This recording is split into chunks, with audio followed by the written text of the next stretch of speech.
তাদের গোসল হবে না, জানাজা হবে না, মুসলিম কবরস্থানে তাদেরকে দাফন করা হবে না।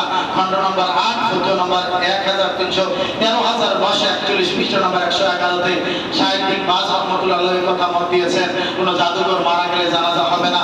8 নম্বর অমুসলিম মারা গেলে তাদের জন্য দোয়া হবে না, জানাজা হবে না। যতই আপনার আবেগ দেখান বলেন লোক, আপনার বন্ধু বান্ধব আত্মীয় স্বজন ভাই যা বলেন না কেন, আল্লাহ পাক বলেন মহাগ্রন্থ আল কোরআনের 3 নম্বর সূরা আলে ইমরানের 85 নম্বর আয়াত, ওয়ামাইয়াবতাগি গায়রাল ইসলামি দীনান ফালা ইউকবালা মিনহু ওয়া হুয়া ফিল আখিরাতি মিনাল খাসিরিন। যে ইসলাম ছাড়া অন্য কিছু তালাশ করবে তাদের কিছুই গ্রহণ করা হবে না, তাদের কোনো আমল কবুল করা হবে না, পরকালে তাদের ক্ষতিগ্রস্তদের অন্তর্ভুক্ত হয়ে যাবে। অতএব অমুসলিম মারা গেলেও তাদের কাফন হবে না, জানাজা হবে না, মুসলিম কবরস্থানও মাটি দেওয়া হবে না। 9 নম্বর গণক ব্যক্তি, যারা গণকের কাছে যান, রাস্তার টিয়া পাখির কাছে, আপনার ওই বানরের কাছে যান, টিয়া পাখির কাছে যান, ঘোড়ার কাছে যান, ময়নার কাছে যান, আয়নার কাছে যান, যা যে যেখানে যাওয়ার মন চায় যাইতেছেন। এইবার আল্লাহ রাসূল কি বলছেন?